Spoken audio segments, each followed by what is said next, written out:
বৃহস্পতিবার ঘট বসানো। তো দেখো তোমাদের সাথে শেয়ার করছি। আমি সিঁদুর দিয়ে ঘরটাকে সাজিয়ে নিয়েছি। আমের পল্লবে আমি সিঁদুর দিয়ে দিয়েছি। 7টা পাতা আছে, প্রত্যেকটা পাতায় আমি সিঁদুর দিয়ে দিয়েছি। আছে কলা, পান, বেলপাতা, কলাতেও আমি সিঁদুর দিয়ে নিয়েছি। আছে দুব্বো, আছে ধান। তারপরে দিয়ে দিলাম দেখো ঘটে জল। জল পূর্ণ ঘটে দেবো সিন্দুরেরও ফোঁটা, পাঁচালিতে লেখা আছে। তাই ঘরটা পরিপূর্ণ করে দিলাম। দিয়ে দিলাম আম পল্লবটা, যেটাতে আমি সিঁদুর দিয়ে দিয়েছিলাম। তারপরে দিয়ে দেবো বেলপাতা। বেলপাতা আমি 5টা দিই, কখনো 3টে দিই। 5টা বা 3টেই আমি বেশি দিই, যেহেতু আমরা সকলেই জানি এটা কম বেশি যারা পুজো করে থাকি যে বিজয়ে দিতে হয়। দিয়ে দিলাম কলাটা।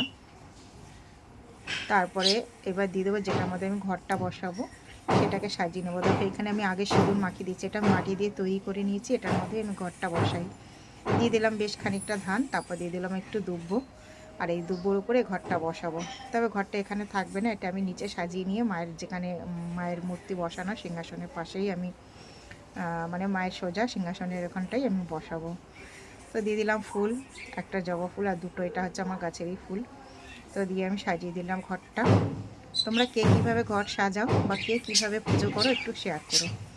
আর পানটা অনেকে ঘটে দেয়, তবে আমি ঘটে দিই না, আমি মায়ের পাশে আসনে ওখানেই দিই। লেখা আছে পাঁচালিতে বাম পাশে দিতে হয়, কিন্তু বাম পাশে মায়ের জায়গা কম বলে আমি ডান পাশেই দিলাম। তো যাই হোক, এইভাবে আমি ঘরটা সাজিয়ে নিলাম। বৃহস্পতিবার পুজোর ঘরটা শেয়ার করলাম তোমাদের সাথে। তোমরাও কে কীভাবে সাজাও একটু কমেন্ট করে জানিও প্লিজ। তারপরে দেখো ঘরটা আমি একটু জোকার দিয়ে বসিয়ে দিলাম। বাঙালির যে কোনো শুভ কাজ মানে জোকার আছে, সেটা সকলেই জানো, কিন্তু ভিডিওতে আমি জোকারটা কেটে দিয়েছি সাউন্ডটা। তো যাই হোক, ঘট বসিয়ে দিলাম। এবার বাকি পুজোগুলো আমি করে নেব, যেহেতু বৃহস্পতিবার, তারপরে গুরু পূর্ণিমা, ঘরে গুরু আছে, বাকি দেবতা আছে, সকলকেই আমি পুজো দিয়েছি।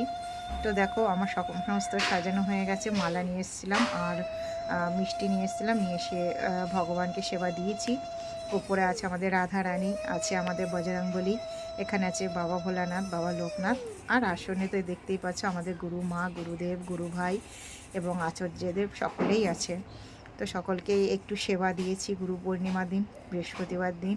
তো যাই হোক, এইভাবে আমরা গুরুর সেবা করলাম। জানি কিছুই করতে পারিনি, গুরুর সেবার কোনো তুলনা হয় না, অনেক কিছুই করা যায়, কিন্তু সে সামর্থ্য বা সাধ্য হয়তো আমার কিছুই নেই। তবু ছোট্ট একটু আয়োজন করা, ছোট্ট একটু চেষ্টা করা। তো যাই হোক, তোমরা কে কীভাবে গুরুকে আজকে সেবা দিলে বা কতটা কি করতে পেরেছো প্লিজ একটু কমেন্টের মাধ্যমে জানিও আর একটু শেয়ার করো।